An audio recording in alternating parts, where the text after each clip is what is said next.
ఈ సమయంలో కూడి వచ్చిన మీ అందరికీ ప్రభువైన యేసుక్రీస్తునామములో అందరికీ వందనాలు చెల్లిస్తున్నాము. రండి మనందరం కలిసి దేవుని వాక్యాన్ని ధ్యానించుకోవడానికి రోమపత్రిక 5వ అధ్యాయము 12వ వాక్యం చదువుకుందాం. రోమపత్రిక 5వ అధ్యాయము 12వ వాక్యం. ఇట్లుండగా ఒక మనిషి ద్వారా పాపం ద్వారా మరణమును లోకంలో ఎలాగ ప్రవేశించెనో అలాగుననే మనుషులందరూ పాపం చేసినందున మరణము అందరికీ సంప్రాప్తమాయెను. ప్రార్థన చేసుకుందాం. మహాపరిశుద్ధ తండ్రి, మీకు స్తోత్రం చెల్లిస్తున్నాము. ఈ సమయంలో ప్రభువా, మీ ఆలోచన మాకు బయలుపరచండి తండ్రి. మీ పరిశుద్ధాత్మే నన్ను మమ్మల్ని అందరినీ నడిపించినట్టుగా కృప దయచేయండి. ఈ మాటలు వింటున్న ప్రతి హృదయాంతరంగాన్ని తెరవండి ప్రభువా. మీకు అప్పగించుకునే మనసు దయచేసి మీ జీవం పొందినట్లుగా కృప దయచేయమని యేసు క్రీస్తు పరిశుద్ధ నామంలో ప్రార్థిస్తున్న పరమ తండ్రి, ఆమేన్. అందరూ అర్థం చేసుకోండి. ఈ రోమపత్రికలో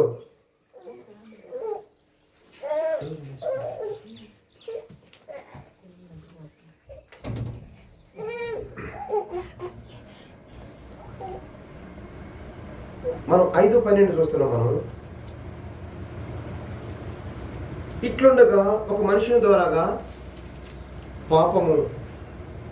పాపము ద్వారాగా మరణము లోకములోనికి ఎలాగ ప్రవేశించిందో అలాగనే మనుషులందరూ కూడా ఆజ్ఞ అతిక్రమించి పాపము చేసినందున మరణము అందరికీ సంప్రాప్తమాయెను. అందరికీ మరణం వచ్చేసింది. ఈ భూమి మీద ప్రతి మానవుడికి కూడా మరణం వచ్చింది అని ఇక్కడ ఈ రోమీలో ఉన్న సంఘముతో దేవుని పరిశుద్ధాత్మ అపోస్తుల ద్వారాగా మరొక్కసారి గుర్తు చేస్తున్నాడు.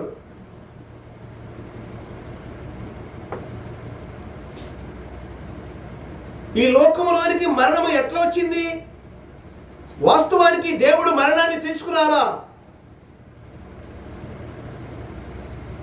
దేవుడు సమస్తమును కలగజేసి ఇది మంచిది,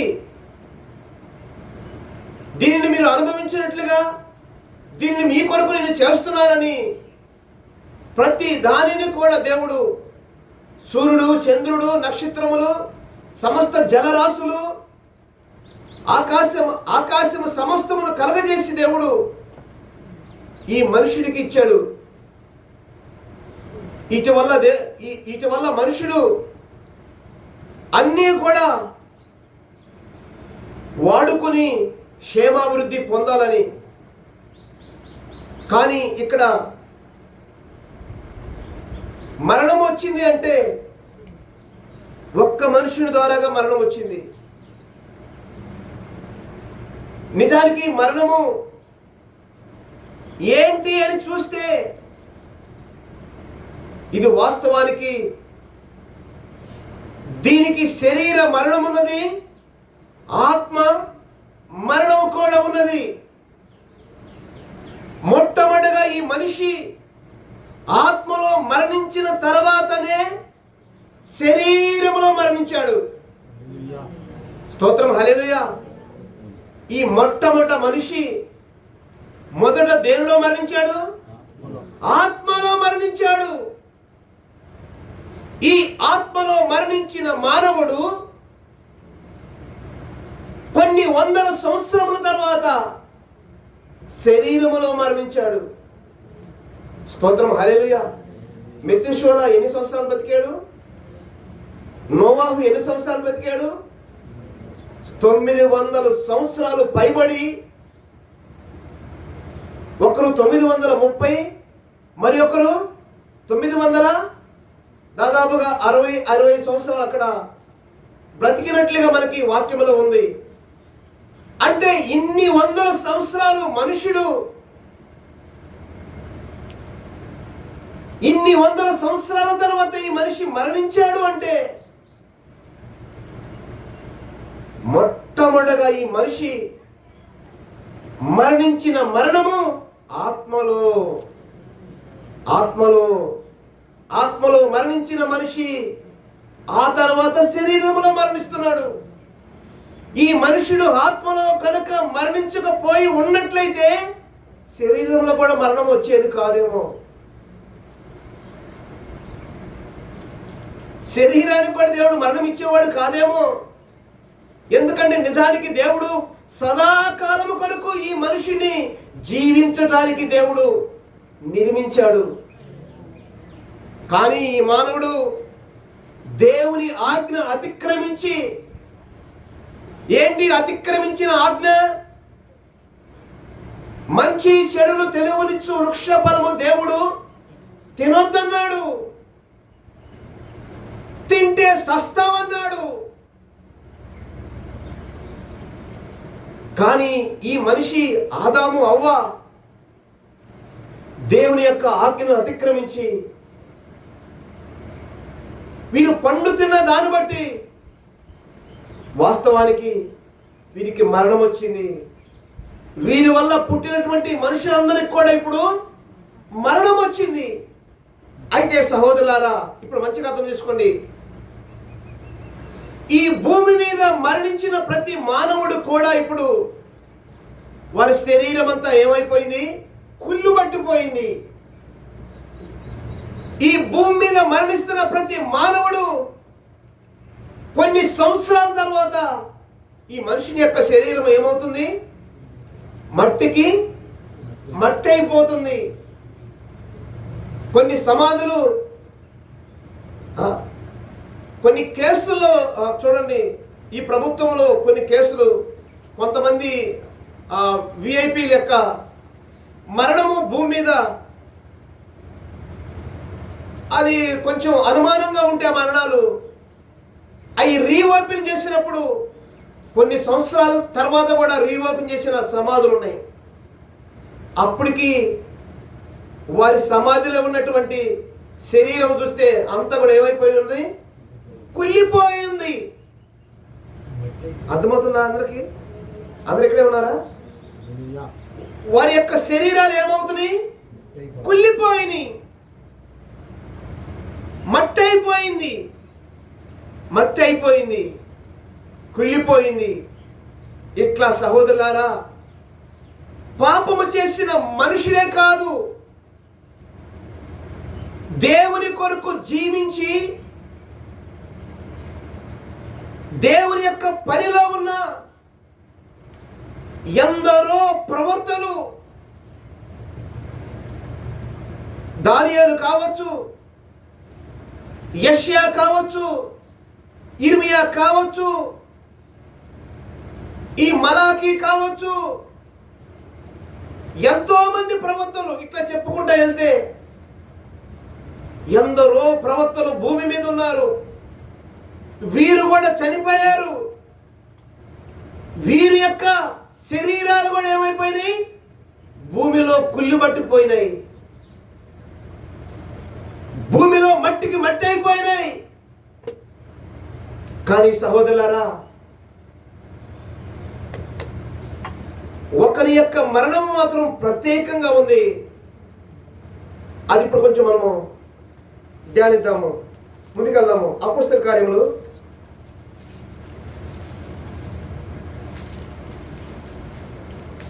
2వ అధ్యాయము 27వ వాక్యం చదవండి.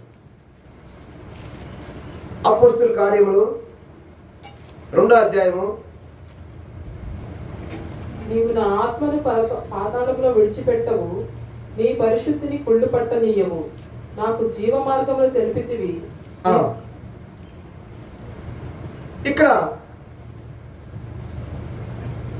రాయబడుతున్న మాట చూస్తున్నాము.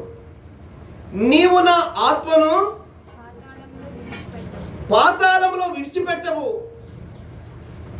అంటే ఈ మాట చెప్పబడినటువంటి ఈ మాట ఎవరి కొరకైతే రాయబడుతుందో ఈ వ్యక్తి తప్ప ప్రతి వారి యొక్క ఆత్మలన్నీ కూడా ఎక్కడున్నాయి? పాతాళంలో బంధించబడి ఉన్నాయి. వారి లోకము కోసం బ్రతికినా, దేవుని కొరకు బ్రతికినా, వారు మనిషిగా భూమి మీదకు వచ్చిన వారు ఎవరైనా సరే వారి ఆత్మలన్నీ పాతాళంలో బంధించబడి ఉన్నాయి. వారి శరీరములు కుళ్ళిపోయినాయి. కానీ ఇక్కడ రాయబడినటువంటి వ్యక్తి ఇది ఎవరి కోసం అంటే ప్రభు అయిన యేసుక్రీస్తు కోసం. దేవునికి స్తోత్రం. హల్లెలూయా. అందరూ ఏడే ఉన్నారా?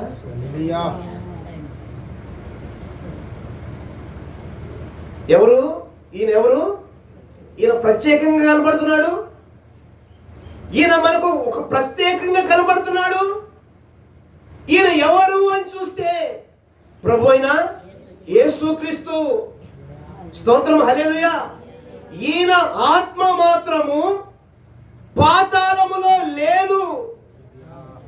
ఈయన శరీరం మాత్రము కుళ్ళుబట్టలేదు. అదే సమయంలో సహోదరులారా, ఈయన అనగా యేసుక్రీస్తు మరణించాడు, సమాధి చేయబడ్డాడు, కుళ్ళు బట్టక మునిపే తిరిగి లేచాడు. ఆత్మ పాతాళానికి దిగిపోయింది. కానీ పాతాళములో ఉన్న పరిశుద్ధుల యొక్క ఆత్మలన్నీ విడిపించాడు. స్తోత్రం. హల్లెలూయా.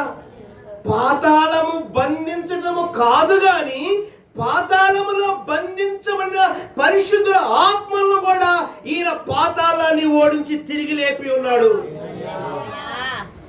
స్తోత్రం. హల్లెలూయా. ఇది డిఫరెంట్ మరణం సహోదరులారా. ఇది ప్రత్యేకమైన మరణం. ఇది మనుషులందరికంటే ఒక ప్రత్యేకముగా ఉన్న మరణము. ఈ యేసుక్రీస్తు యొక్క మరణము ఈ మనుషులందరి యొక్క ఆత్మల కంటే ప్రత్యేకమైన ఆత్మ క్రీస్తు యొక్క ఆత్మ. స్తోత్రం. హల్లెలూయా. ఈ ఆత్మ పాతాళములో బంధించడానికి కాదు గాని పాతాళములో బంధించిన పరిశుద్ధులందరి యొక్క ఆత్మలను విడిపించడానికి ప్రత్యేకంగా ఉన్న ఆత్మ క్రీస్తు ఆత్మ. స్తోత్రం. హల్లెలూయా. Praise the Lord. హల్లెలూయా. చూడండి సహోదరులారా, హోషేయ గ్రంథము 13వ అధ్యాయము 14వ వాక్యం చూడండి.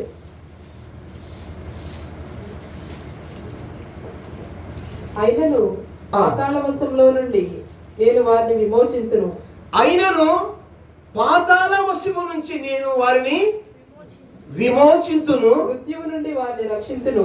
మృత్యువు నుండి వారిని నేను రక్షించును. ఓ మరణమా, ఓ మరణమా, నీ విజయం ఎక్కడా? నీ విజయం ఎక్కడా? ఓ మరణమా, నీ ముల్లెక్కడా? ఓ మరణమా, నీ ముల్లెక్కడా?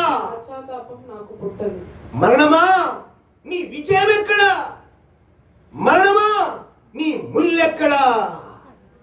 మరణపు ముళ్ళును విరిచిన వాడును నేనే. యేసుక్రీస్తు చెబుతున్నాడు సహోదరులారా. యేసుక్రీస్తు చెబుతున్నాడు, పాతాళములో ఉన్న వారిని నేను విడిపించేదను. స్తోత్రం. హల్లెలూయా. ఎక్కడున్న వారిని విడిపిస్తున్నాడంట? పాతాళములో ఉన్న వారిని విడిపిస్తున్నా. నేను పాతాళములో ఉన్నవారిని, పాతాళములో ఉన్నవారు అనగా పాతాళములో ఉంది ఆత్మలు, చనిపోయిన వారి యొక్క ఆత్మలు. ఇప్పుడు పాతాళములో ఉన్న చనిపోయిన వారి యొక్క ఆత్మలను విడిపించాలంటే ఇప్పుడు చనిపోయి పాతాళానికి వెళ్ళగలిగిన ఆత్మ కావాలి. స్తోత్రం. హల్లెలూయా. జైల్లో మనం ఒక వ్యక్తి బందీగా ఉన్నాడు సహోదరులారా. ఈ జైల్లో బందీగా ఉన్న వ్యక్తిని విడిపించాలంటే ఇప్పుడు ఆ వ్యక్తి ఎక్కడికి వెళ్ళాలి? జైలు యొద్దకు వెళ్ళాలి. అర్థమైందా? స్టేషన్లో ఒక వ్యక్తి ఇప్పుడు పొరపాటు చేశాడో చేయలేదో మొత్తానికి స్టేషన్లో ఇరుక్కున్నాడు. ఆ వ్యక్తిని విడిపించాలంటే ఆ వ్యక్తి కొరకు ఇప్పుడు విడిపించేవారు ఎక్కడికి వెళ్ళాలి చెప్పండి? స్టేషన్ దగ్గరికి వెళ్ళాలి. వారి కొరకు షూరిటీ పెట్టాలి. వారి విషయం ఏదైనా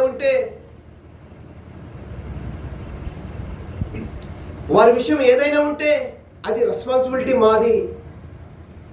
ఈ వ్యక్తి వల్ల ఏమైనా ప్రమాదం కానీ ఎవరికైనా ఏమైనా ఇబ్బంది అయితే, లేకపోతే ఈ వ్యక్తి ఏదైనా మీకు తెలియకుండా ఎక్కడికైనా పారిపోతేనో ఇతను మరలా తీసుకొచ్చి అప్పగించే బాధ్యత మాది. ఒకరు ఒకల్తా పుచ్చుకునే బాధ్యత, దాన్ని ఒకల్తా అంటారు. అందుకే వకీల్ సాబ్. దీనికి ఎవరున్నారు? అడ్వకేట్, లాయర్ ఉన్నాడు. వకీల్ సాబు, స్తోత్రం హల్లెలూయా. ఈ వకీల్ సాబ్ ఏం చేస్తాడంటే ఈ వ్యక్తి పక్షంగా పోరాడతాడు. ప్రైజ్ ది లార్డ్, హల్లెలూయా. అట్లయితే ఈ వకీల్ సాబ్ ఎవరో తెలుసా? న్యాయవంతుడు. స్తోత్రం హల్లెలూయా. ఈయన న్యాయమైన కేసుల పక్షానే వాదిస్తాడు.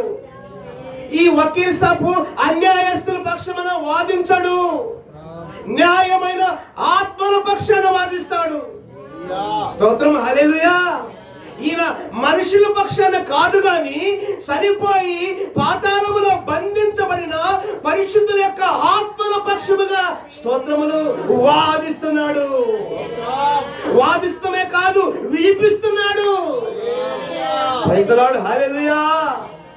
చదవండి మళ్ళీ ఒకసారి ఆ మాట. హోషేయ చదవండి 13-14. పాతాళ వశములో నుంచి నేను వారిని విమోచింతును, మృత్యు అనగా మరణము నుంచి వారిని నేను రక్షింతును. ఒక్క మనుషుని వల్ల చేసిన పాపము, ఆజ్ఞ అతిక్రమంలో వచ్చిన పాపము, పాపం వల్ల వచ్చిన జీతము మరణము నుంచి విడిపించువాడును నేనే. పాతాళ వశములో మరణించి పాతాళ వశములో ఉన్న వారి నుంచి విడిపించగలిగినది నేనే. స్తోత్రం హల్లెలూయా. ఇది హోషేయ గ్రంథం పాత నిబంధన కండి. యేసుక్రీస్తు ఎక్కడున్నాడు? ఉన్నాడు యేసుక్రీస్తు. 1 కొరింథీ పత్రిక 15వ అధ్యాయము 54వ వాక్యం చదువు. స్తోత్రం హల్లెలూయా. 1 కొరింథీ పత్రిక 15వ అధ్యాయము 54.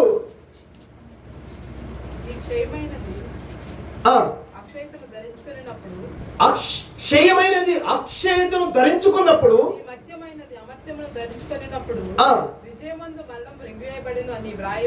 విజయమందు మరణము మృంగివేయబడినని అని వాక్యము రాయబడింది కదా. అప్పుడు దాన్ని నెరవేర్పులోనికి తీసుకొచ్చి నేను ఇప్పుడు అడుగుతున్నా, ఓ మరణమా నీ విజయం ఎక్కడా?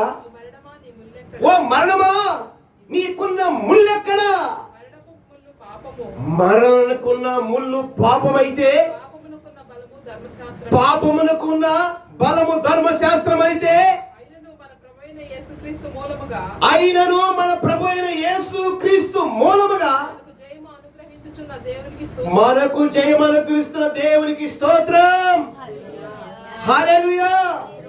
మనకు జయం అనుగ్రహించిన దేవునికి స్తోత్రం. స్తోత్రం చెల్లించండి. లేచారా ఉన్నారా? లేచారా? సమాధిలో ఉన్నారా? స్తోత్రం హల్లెలూయా. లెగిసిన వారు సంతోషంగా స్తోత్రం చెల్లిస్తారు. Praise the Lord. ఎందుకంటే సహోదరులారా, మరణానికి ఉన్న బలాన్ని విరిచాడు. మరణముకున్న బలము ముళ్ళైతే ముళ్ళును యేసుక్రీస్తు మరణముతో దాన్ని విరిచాడు. ప్రైజ్ ది లార్డ్, హల్లెలూయా. ఆ దేవునికి ఇప్పుడు కృతజ్ఞత స్తోత్రములు. అదే పౌలు ఆత్మలో గుర్తుపడుతున్నాడు సహోదరులారా. అదే పౌలు గారు దేవునికి స్తోత్రం చెల్లిస్తున్నాడు. ఎందుకు స్తోత్రం చెల్లిస్తున్నాడు? ఓ మరణమా నీ విజయం ఎక్కడా? ఓ మరణమా నీ ముల్లెక్కడా? మరణానికి ఉన్న బలాన్ని, మరణం యొక్క ముళ్ళును విరిచిన వాడు నా ప్రభు అయిన క్రీస్తు.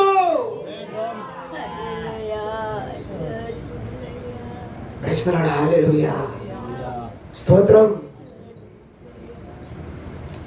సరిపోయిందా? ఇప్పుడు ఒక వ్యక్తి ద్వారాగా పాపము, ఆ వ్యక్తి పాపము చేసి ఊరికే వదిలిపెట్టలా, అందరినీ పాతాళానికి, అగ్నిగుండానికి తీసుకెళ్ళిపోతుంటే అక్కడ నుంచి ఇంకొక వ్యక్తి ప్రభువైన యేసుక్రీస్తు వచ్చి దానికున్న బలాన్ని విరిచి అక్కడ నుంచి మళ్ళా రీప్లేస్మెంట్ చేస్తున్నాడు. ఎందుకు యేసుక్రీస్తు? ఎందుకు యేసుక్రీస్తు? చచ్చిన ఆత్మను బ్రతికించడానికి. నీకు మనస్సు ఉంటే ఈ క్రీస్తుని వెంబడించు, లేకపోతే వెళ్ళిపో, లేకపోతే ఏదో ఒక నేరం మోపి వెళ్ళిపో. స్తోత్రం, హల్లెలూయా, ప్రైజ్ ది లార్డ్. ఇది సత్యమైన గ్రంథము, పరిశుద్ధ గ్రంథము, పవిత్రమైన గ్రంథము. ఈ పరిశుద్ధ గ్రంథము ఇది ఒక చరిత్రమైన గ్రంథము, పరిశుద్ధ గ్రంథము. స్తోత్రం, హల్లెలూయా. ప్రతి గ్రంథము కూడా సహోదరులారా, వాటి సంగతి మాకైతే తెలియదు, కానీ మేము ప్రకటిస్తున్న ఈ పరిశుద్ధ గ్రంథము సత్యమైన గ్రంథము, ప్రతి దానికి పరిష్కారము దొరికే గ్రంథము. స్తోత్రం, హల్లెలూయా. ఇది రాసింది సహోదరులారా మనుషులైనప్పటికి కూడా రాయించింది దేవుడు. స్తోత్రం, హల్లెలూయా. చూడండి, రోమపత్రిక 4వ అధ్యాయము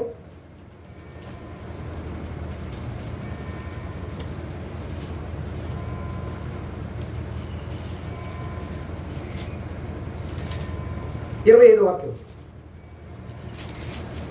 రోమపత్రిక మన అపరాధముల నిమిత్తము అప్పగింపబడి మనము నీతిమంతులుగా తీర్చబడుటకై లేపబడింది. ఆయన మన అపరాధముల నిమిత్తము అప్పగింపబడి మనము నీతిమంతులుగా తీర్చబడుటకు. అర్థమైందా సహోదరులారా? కనీసం మీకన్నా అర్థమవుతుందా? యేసుక్రీస్తు, ఆయన అనగా యేసుక్రీస్తు ఎందుకు అప్పగించబడ్డాడు సిలువకి? యేసుక్రీస్తు సిలువకి ఎందుకు అప్పగించబడ్డాడు? మన అపరాధముల నిమిత్తం, మన పాపముల నిమిత్తం సిలువకి అప్పగింపబడ్డాడు. ఇంకా ఏం చేశాడంట? మనల్ని నీతిమంతులుగా చేయుటకు మృతుల్లో నుండి తిరిగి లేపబడ్డాడు. స్తోత్రం. మన అపరాధము నుంచి విడిపించడానికేమో మరణించాడు, మనల్ని నీతిమంతులుగా, పరిశుద్ధులుగా మార్చి మరలా ఎక్కడి నుంచి అయితే, ఏ రాజ్యం నుంచి అయితే మనం వచ్చామో ఆ రాజ్యాన్ని తీసుకుని పరిశుద్ధులుగా తీసుకుని వెళ్ళటానికి ఏం చేశాడు? ముందుగా తిరిగి లేచి ఉన్నాడు మృతుల్లో నుంచి. స్తోత్రం, హల్లెలూయా. అట్లయితే సహోదరులారా, ఇప్పుడు యేసుక్రీస్తుని కొంచెం పక్కన పెడదాము. ఇప్పుడు మన సంగతి చూద్దాము. మన అపరాధముల కొరకు మనము చనిపోయిన వారు అయితే నీతిమంతులుగా ఉండటానికి తిరిగి లేవాలి కదా. ఓ అక్కలారా, ఓ అన్నలారా, అర్థమవుతుందా మాట? మన అపరాధముల కొరకు క్రీస్తు చనిపోతే మనల్ని నీతిమంతులు చేయడానికి ఏం చేశాడు? మృతుల్లో నుంచి తిరిగి లేచాడు. రెండు అర్థాలు ఇక్కడ. చనిపోయింది మన కొరకు, ఎందుకు? పాపాన్ని తీసివేయడానికి. లెగిసింది క్రీస్తు యేసు. ఎందుకు లేపాడు? మనల్ని పరిశుద్ధులుగా చేయటానికి. నీతిమంతులుగా చేయటానికి, సజీవులుగా చేయటానికి. అంటే సజీవులంటే గతంలో మనము జీవము లేకుండా ఉన్నాము, మనుషులమే, కానీ జీవాత్మ లేదు. మనుషులే, మనుషులు పశువులై ఉన్నారు, మనుషులు జంతువులుగా మారిపోయారు, మనుషులు క్రూరులుగా మారిపోయారు, మనుషులు క్రూరమైన సర్పములుగా మారిపోయారు. వివిధమైన తంత్రములు కల్పించుకుని మనుషులు లోకములో తిరుగుతుంటే ఆయనను ప్రేమించేవారు ఎవరైనా ఉన్నారా అని దేవుని పరిశుద్ధాత్ముడు చూస్తున్నాడు. ఇప్పుడు ప్రేమించి నేను వచ్చానని చెప్పుకుంటున్నా మనము ఇప్పుడు సజీవులవ్వాలంటే సోదరులారా, పొందిన బాప్తిసం చాలదు, పొందిన బాప్తిసం చాలదు, మృతుల పునరుద్ధానము కావాలి, మృతుల పునరుద్ధానము కావాలి. ఈ మృతుల పునరుద్ధానము ఎవరైతే పొందుతున్నారో అట్టి వారిని ఇప్పుడు ప్రభు వదిలిపెడుతున్నా, తనతో కూర్చుని పెట్టుకున్నాడు. సహోదరులారా, స్తోత్రం, హల్లెలూయా, ప్రైజ్ ది లార్డ్, హల్లెలూయా. ఎవరికైనా ఇప్పుడు ప్రార్థించాలని మనసు ఉంటే ప్రార్థించండి. నీ మీద ఉన్న మరణపు ముళ్ళుని విడిచినాడు కదా.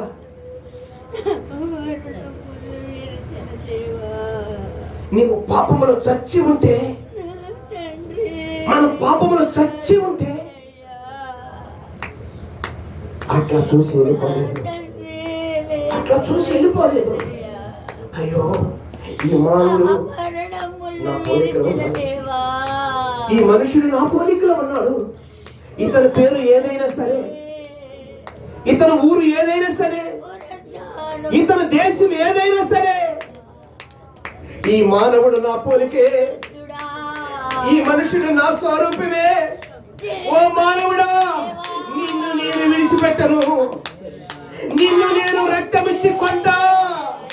నీవు నాకు అమ్ముకుంటావా? నీవు నాకు అమ్ముకుంటావా? నిన్ను నేను కొని మృతుల్లో నుండి తిరిగి లేపుతా.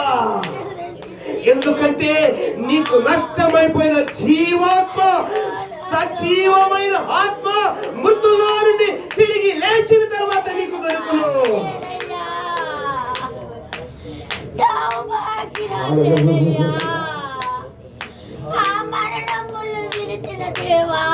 సహోదరుల మోసంలో కూర్చున్నారు. ఎందుకని? కనీసం పశ్చాత్తాపం కూడా రావట్లేదా? కనీసం దుఃఖం కూడా లేదా? ఈ మృతుల పునరుద్ధానం లేదే, ఈ జీవాత్మ లేదే.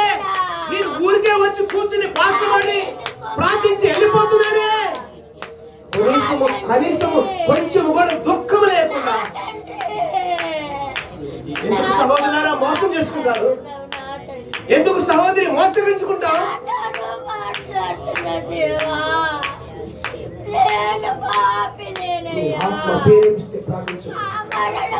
కొన్ని నిమిషాలు ప్రార్థించు.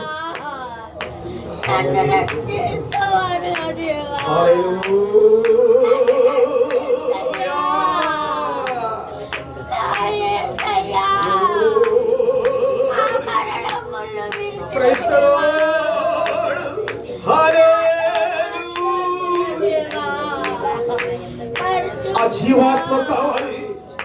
జీవాత్మ బాప్తిసం పొందితే రాదు, మృతుల్లో నుండి తిరిగి లేగిస్తే వస్తది.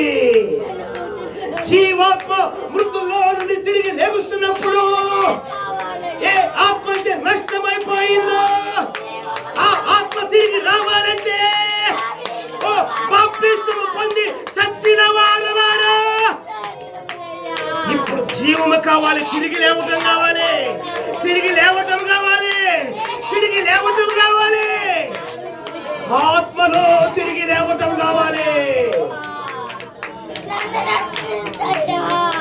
అప్పుడు చెప్పు, ఏ మరణమా ఎక్కడా, మరణమా నీ ముళ్ళెక్కడా? నిన్ను ఓడించిన వాడు, నీ శిరస్సును తొక్కిన వాడు, నీకున్న బలాన్ని విరిచిన వాడు నాకంటే ముందు నా క్రీస్తు.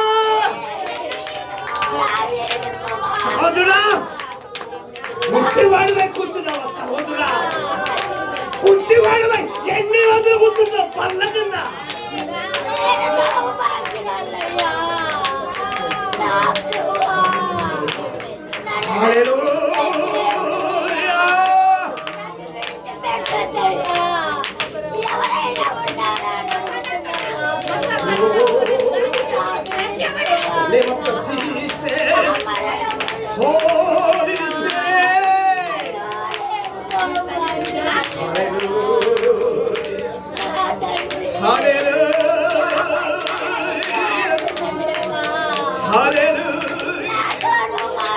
బాప్తిసము పొందగానే కాదు జీవాత్మ, బాప్తిసము మరణము. మరణించిన వాడికి పునరుద్ధానం కావాలి, ముందున పునరుద్ధానం కావాలి, ఆత్మలో తిరిగి లేవాలి.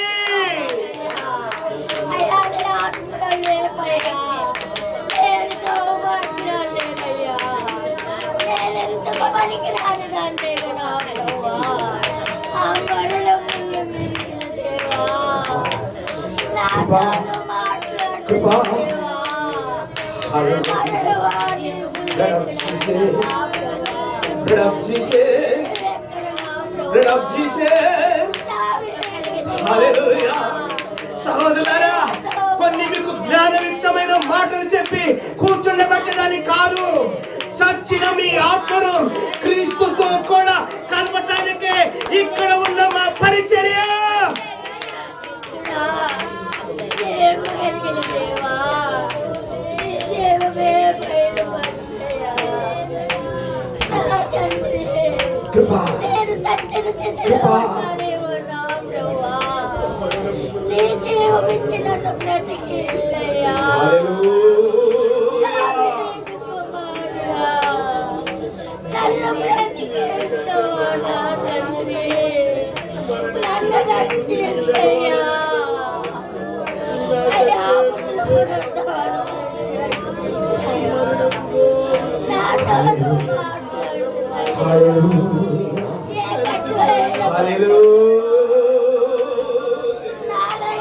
మరణపు ముళ్ళను విరిచిన నా ప్రభువుకే కృతజ్ఞత స్తోత్రం చెల్లిస్తున్నా.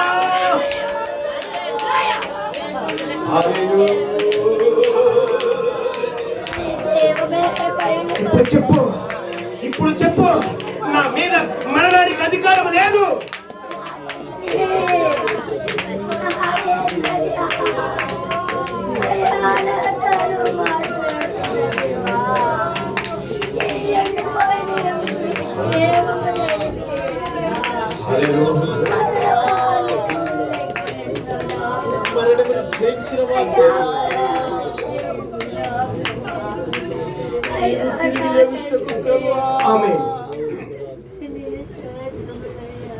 ఇంకా మీకు రుజువు కాలేదు కొందరికి.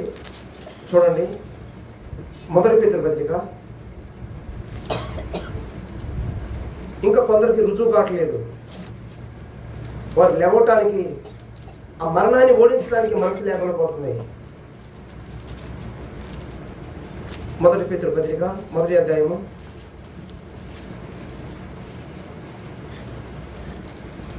4వ వాక్యం దాదాపు చూడండి. మన ప్రభువు యేసుక్రీస్తు తండ్రి అయిన దేవుడు. మొదటి పేతురు పత్రిక మృతుల్లో నుండి యేసుక్రీస్తు 1వ అధ్యాయము 4.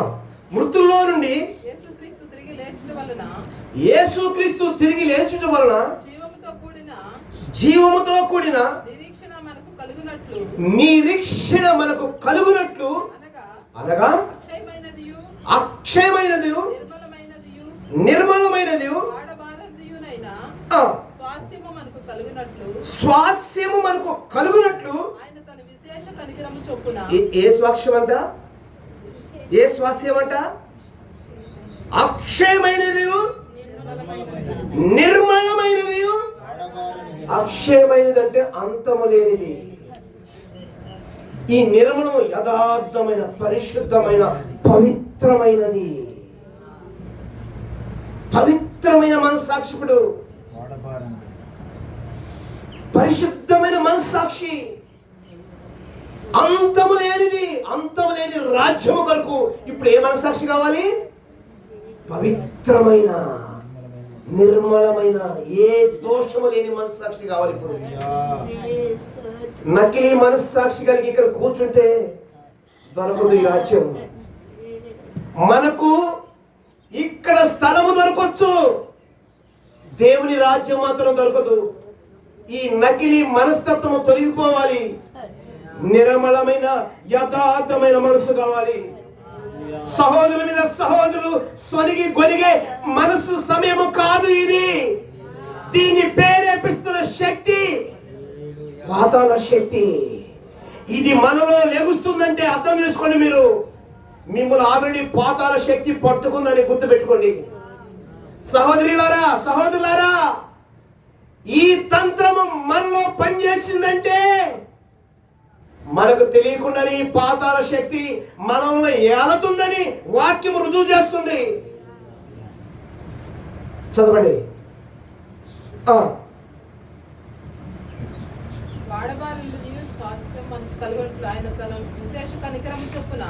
విశేష కనికరము చొప్పున మనలను మరలా జన్మింపజేసెను.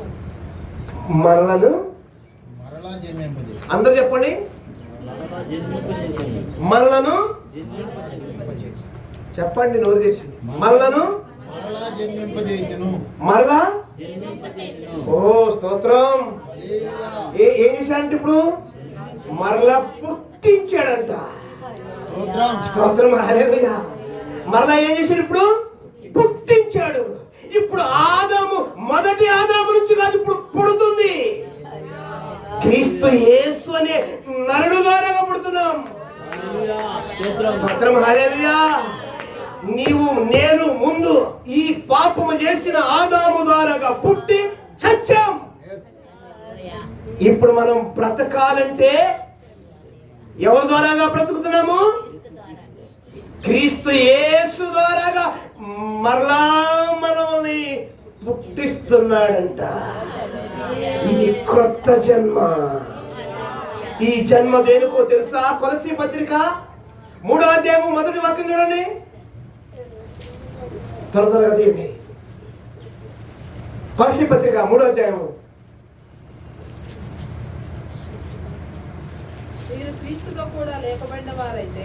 మీరు క్రీస్తుతో కూడా లేపబడిన వారైతే పైనున్న వాటినే వెదుకుడి. స్తోత్రం. వీరికి ఒక రికార్డు ఉంది. వీరికి ఒక రికార్డు దొరికింది. ఇప్పుడు వీరు ఎక్కడ ఎతకాలో మరలా పుట్టిన వారికి ఇది. ఇక్కడ కూర్చున్న అందరి కోసం కాదు ఇది మాట. మరలా ఎవరైతే క్రీస్తులో పుట్టారో, పాతాళ శక్తిని ఓడించారో, మరణానికి ఉన్న బలాన్ని, దాని తంత్రాన్ని తొక్కుతున్నారో, అట్టి వారు ఇప్పుడు ఏమి ఎతకాలో పరిశుద్ధాత్ముడు ఇక్కడ పేతురు ద్వారా బయలుపరుస్తున్నాడు. మనందరికీ కలిపి ఈ మాటలు వింటున్న మనందరికీ కలిపి చదవండి. మీరు క్రీస్తుతో కూడా మృతుల్లో నుండి తిరిగి లేపబడిన వారైతే వారు పైనుండ వాటిని వెతకాలి. అక్కడ క్రీస్తు దేవుని కుడి పార్శ్వమున కూర్చుని ఉన్నాడు గనక పైనున్న వాటి మీదనే గాని మీ మనసు, భూ సంబంధమైన వాటి మీద మీ మనసు పెట్టకూడదు. మీ మనసు పెట్టకూడదు. మన క్రీస్తు ఎక్కడున్నాడు? పరలోకములో తండ్రి కుడి పార్శ్వమున కూర్చుని ఉన్నాడు. తండ్రి కూర్చున్న కుడి పార్శ్వము దగ్గర కుమారుడు ఉన్నాడు.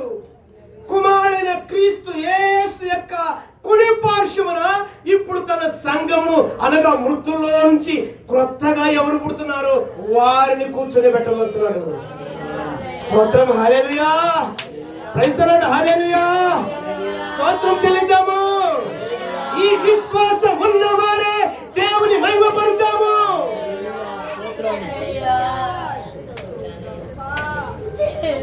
అందుకే క్రీస్తు సహోదరులారా, అందుకే క్రీస్తు ఇక్కడ మనకు కొన్ని పాటలు నేర్పడానికి కాదు, యేసుక్రీస్తు కొంచెం ప్రార్థన నేర్పడానికి కాదు, ఈ లోకములో కొన్ని ఆచారాలు నేర్పడానికి కాదు, నామకార్థ పిప్ప ప్రతి పాపాన్ని తన రెండంచులు కలిగిన వాడి అయిన ఖడ్గమును దూర్చి పాపము నుంచి చీల్చి పాపాన్ని తీసి బయట పారవేసి మరలా కుట్టి పరిశుద్ధముగా తన కొరకు పెళ్లి కుమార్తెగా సిద్ధపరచుకుంటున్నాడు. ఎవరికైతే కుడుతున్నప్పుడు, ఎవరికైతే ఖడ్గము లోపల పెట్టి చీలుస్తున్నప్పుడు బాధ కలుగుతుందో వారు కొంచెం సహించండి. మీ క్షేమాభివృద్ధి కొరకే ఇది, మీ ఆత్మీయ ఆశీర్వాదం కొరకు, మీ ఆత్మీయ దీవెన కొరకు, మీ ఆత్మీయ మేలు కొరకు, వచ్చిన రాజ్యానికి ఎక్కి వెళ్ళటానికి. సనగమాకండి. కొందరు కొనుగుతున్నారు, కొందరు సలుగుతున్నారు, వీధులు తిరుగుతున్నారు. వీధులు తిరుగుతున్న దుష్టాత్మలను సంఘము బంధించాలి, సంఘము బంధించాలి.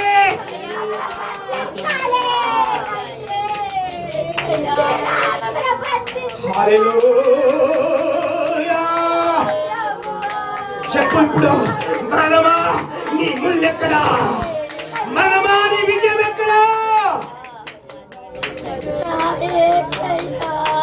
హల్లెలూయా, హల్లెలూయా, హల్లెలూయా, హల్లెలూయా.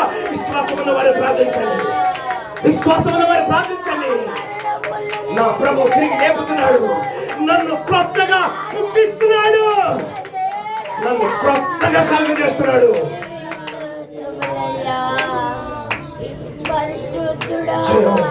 జయము, జయము, జయము, యేసు రక్తము జయము, యేసు రక్తము జయము. నీ నామమునకు మహిమ, నీ నామమునకు ఘనత, నీ నామమునకు కృతజ్ఞత స్తోత్రం చెల్లిస్తున్నాము తండ్రి.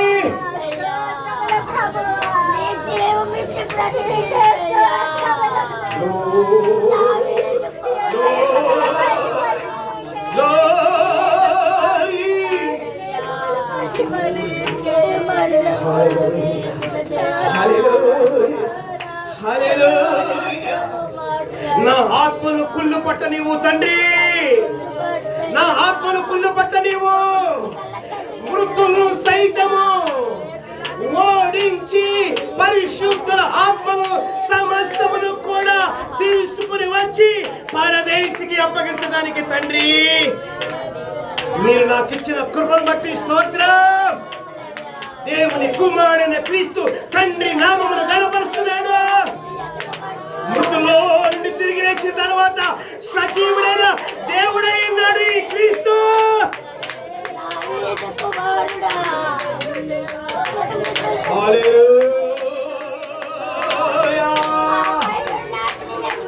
జయము, జయము, జయము, జయము, జయము, జయము, జయము, జయము. ఆ సజీవుడైన యేసు క్రీస్తు దేవుని ఎందుకు వచ్చాము ఇప్పుడు? Glory, glory. క్రొత్త జన్మ, క్రొత్త జన్మ. తండ్రి నన్ను మరలా కలుగజేయి, తండ్రి నన్ను మరలా కలుగజేయి. నువ్వు కలుగజేసిన విధము ధ్యానించగా బహు ఆశ్చర్యంగా ఉంది తండ్రి, బహు ఆశ్చర్యంగా ఉంది తండ్రి. ఈ పగిలిపోయిన పాత్రను మరలా పిసికి, మరలా తొక్కి, ఈ చిగట మన్నును కుమ్మరి యొక్క సార పైన పెట్టి తిప్పి తండ్రి ఇప్పుడు మీకు ఇష్టమైన పాత్రగా చేసుకుంటున్నావు.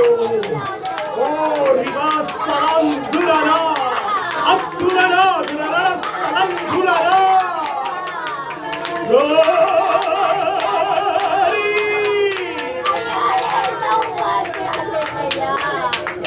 హల్లెలూయా, హల్లెలూయా, హల్లెలూయా, హల్లెలూయా.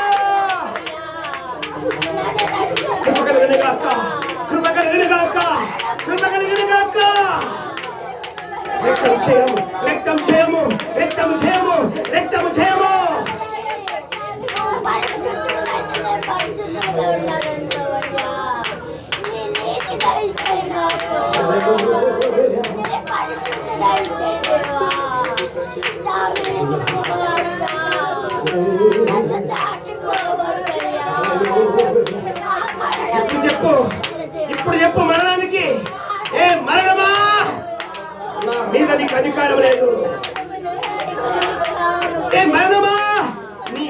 ఈ తంత్రాన్ని నేను నా పాదాల కింద తొక్కడానికి నా క్రీస్తు ప్రభు నాకు అధికారం ఇచ్చాడు.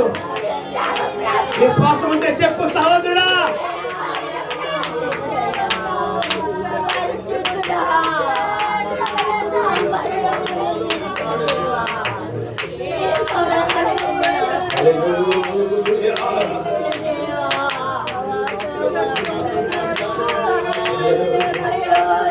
Hallelujah, hallelujah, hallelujah, hallelujah,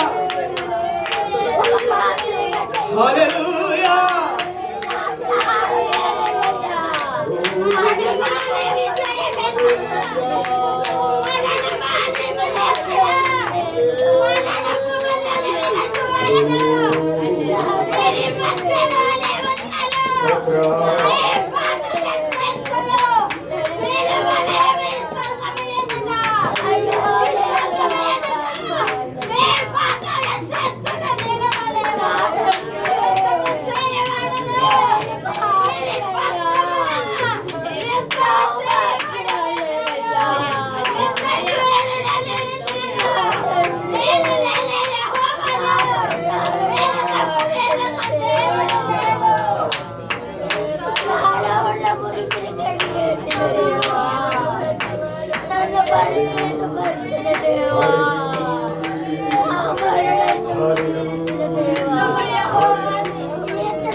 ప్రార్థన చేసుకుందాం. ఇంకా మీకు మనసు ఉంటే ఇదే మనసు కలిగి ఇంటికెళ్ళి కూడా మీరు ప్రార్థించండి. ఇదే మనసు ఉంటే మీరు రాత్రి అంతా కూర్చుని దేవుని సన్నిధిలో ఇంకా వేడుకోండి, ప్రార్థన చేసుకున్నాము. మహాపరిశుద్ధుడా, జీవము కలిగిన మా ప్రభువా, మీ స్తోత్రం చెల్లిస్తున్నాము. మీ స్వరక్తం ఇచ్చి సంపాదించిన మీ సొత్తుల ప్రభువా కాయుటకు తండ్రి మీ పరిశుద్ధాత్మే అధ్యక్షత వహిస్తున్న మా తండ్రి మీకు స్తోత్రం. అవును ప్రభువా, మా మానవ ఏలుబడి, మా మానవ ప్రభుత్వాలు, మా మానవ అధికారము తండ్రి మీ స్వరక్తం ఇచ్చి సంపాదించిన యేసుక్రీస్తు మీ కొరకు కట్టుచున్న మీ సంఘం ఎదుట సమస్త శక్తులు ప్రతి తంత్రము కూలిపోనుగాక. నా ప్రభు, మృతుల్లో నుంచి తిరిగి లేచిన నా క్రీస్తు ప్రభు పరిశుద్ధుని కుళ్ళు పట్టనేమో తండ్రి. మీ కుమారుడైన క్రీస్తుని కుళ్ళు పట్టకుండా మూడో దినమున సజీవుడిగా తిరిగి లేపిన నా తండ్రి, జ్యోతిర్మయుడైన తండ్రి, ఆకాశ మహాకాశములు పట్టజాలని నా దేవుడా మీకు స్తోత్రం చెల్లిస్తున్నా. ఇదిగో తండ్రి మీ కొరకు ప్రభు మరలా మీరు నిర్మించుకుంటున్నందుకే స్తోత్రం. మరలా మీరు ఒక్కొక్కరిని కలగజేస్తున్నందుకే స్తోత్రం. మరలా మీరు కొత్తగా చేసుకుంటున్నందుకే స్తోత్రం చెల్లిస్తున్నాం. ప్రతి వారు ప్రభువా మీరు చేస్తున్న మీ చేతికి ప్రభువా ప్రతి వారు అప్పగించుకుని తండ్రి మీ పోలిక, మీ రూపము, మీ స్వరూపము ఏర్పడి వరకు తండ్రి ఎవరు తండ్రి మీ చేతిలో నుంచి జారిపోక, మీ చేతి నుంచి ప్రభా తొలగిపోక, కుమ్మరి వారి యొక్క చేతికి జిగడమన్ను ప్రభువా సవాళ్ళు అడగకుండా ప్రభువా ఎట్లయితే తన చేతిలో నిలిచి ఉంటుందో మేమందరము ప్రభువా మీ గాయపడ్డ హస్తములలో ప్రభువా మమ్మల్ని నిలిపించు తండ్రి. అంతవరకు నిలిపించు, సమస్తమును జయించి తండ్రి యొక్క సింహాసనములో ఆసీనుడైన మా ప్రభువు మమ్మల్ని కూడా తండ్రి మీ సింహాసనం ఎదుట కూర్చుని పెడతారని వాగ్దానం చేసిన మా ప్రభు,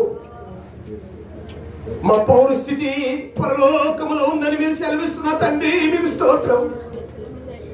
ఈ భూ సంబంధమనేది దేని వెతక ప్రభు, ఆ క్రొత్త రాజ్యము క్రొత్త భూమి కొరకు ప్రభు, ఆ కొత్త ప్రభుత్వము కొరకు ప్రభు తండ్రి కనిపెట్టుకుని ప్రభు అంతవరకు సాగిపోటుకు నాకు మా అందరికి కృప దయచేయండి. ఈ మాటలు విన్న ప్రతి వారి హృదయంతరంగములు ప్రభు మీ జీవాత్మతో నింపబడినగాక, ప్రతి వారు ఆత్మీయంగా దీవించబడినగాక, ప్రతి వారు ఆత్మీయంగా ఆశీర్వదించబడినగాక, ప్రతి వారు ఆత్మీయంగా మీలో కట్టబడి ప్రభు మీ రాజ్యానికి సిద్ధపడినట్లుగా కృప చూపమని కూడుకున్న సంఘము సకల పరిశుద్ధులు ఈ మాటలంటున్న సమస్తమును మీ చేతులకు అప్పగిస్తున్నాము. అందరూ మీరే ఆత్మీయంగా దీవించి ఆశీర్వదించి మీ రాజ్యాన్ని సిద్ధపరచమని యేసు క్రీస్తు పరిశుద్ధమైన నామములో ప్రార్థిస్తున్న మా పరమ తండ్రి.